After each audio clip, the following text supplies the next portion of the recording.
Sebelum aku recap match semi-final first leg Piala Malaysia, aku nak sembang dulu match final first leg Challenge Cup. Penang bertemu dengan Sabah, tapi Penang gagal memanfaatkan kelebihan main dekat home Stadium Bandaraya. Seri 1-1 dalam first leg ni. Fans turun stadium dah ramai lah, tapi result seri pula. Kod-kod lah ada yang tak tahu, Challenge Cup ni tournament yang mengumpulkan kelab-kelab yang gagal seawal pusingan pertama Piala Malaysia. So diorang dikumpulkan dalam satu tournament dikenali Challenge Cup. Jadi dalam tournament ni tak adalah charity. Kalau Selangor ada Krigo Moraes untuk skor gol, Penang ada Dylan Winzel-Hals skor volley cantik minit ke-70 untuk leading match ni. Setakat ni dia dah skor 20 gol untuk Penang pada musim 2025-2026 ni. Ini memang ayam tambatan Penang lah. Match ni kalau nak diikutkan memang fight-fight. Cuma dia punya climaxnya di hujung-hujung match. Minit ke-86, referee nafikan penalti untuk Sabah lepas review semula VAR. Fans Penang time tu dah lega lah, tapi akhirnya referee bagi juga penalti kepada Sabah pada minit ke-94 apabila Gabriel Perez dijatuhkan dalam kotak penalti. So disebabkan itu match ni berkesudahan dengan keputusan seri 1-1. Simple.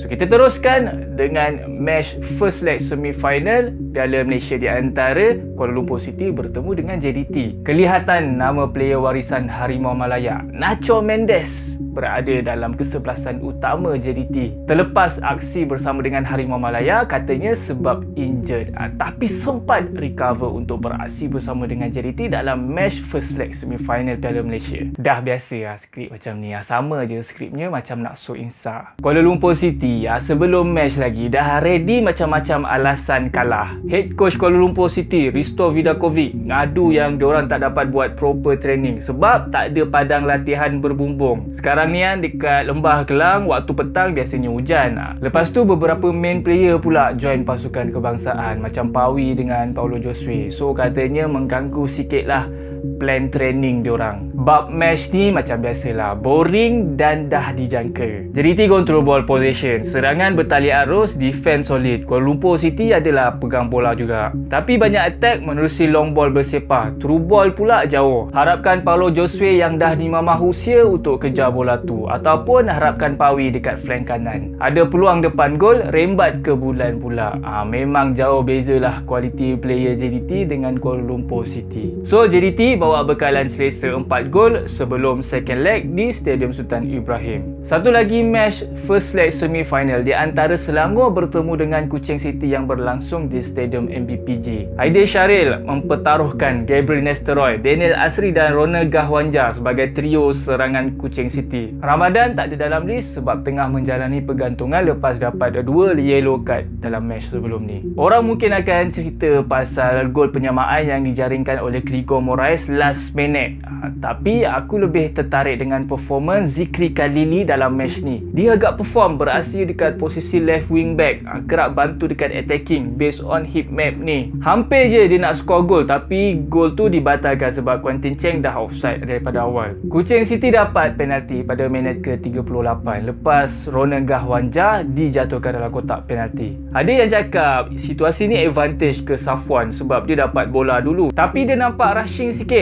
nak clear bola tu, so tertackle Gahwanja daripada belakang. So that's why referee decide penalti. Masuk second half dah leading 1 gol. Kuching City dah start main delay game, cuba perlahankan tempo game. Parking bus dengan formation 5-4-1, tinggalkan Gahwanja seorang je dekat garisan tengah. Sesekali dia dapat bola, nampak struggle untuk melepasi Safwan. Dalam match ni juga ada situasi yang referee tersalah bagi kad kepada player Selangor, Safwan Baharudin. So beramai-ramailah player Selangor ni argue keputusan referee. Lepas tu Kuching City banyak main delay game, tapi extra time dapat 4 minit je. Lagi bengang lah fan-fan Selangor. Nasib baik gol yang diharapkan Selangor hadir last minute daripada player harapan Selangor juga, Krigo Moraes. Kalau diperhatikan dah masuk minit ke-80, player-player Kuching City ni dah mula pancit. Diorang tak fit. Itu yang memberi peluang kepada Selangor untuk melancarkan serangan bertali arus di hujung-hujung match. So match tamat dengan dengan keputusan seri 1 sama, Selangor gagal menggunakan kelebihan main dekat home. Tapi masih kekal dengan rekod tanpa kalah dalam 14 match berturut-turut di era Kim Panggon. Itu je, kita tunggu pula second leg semi-final Piala Malaysia dan second leg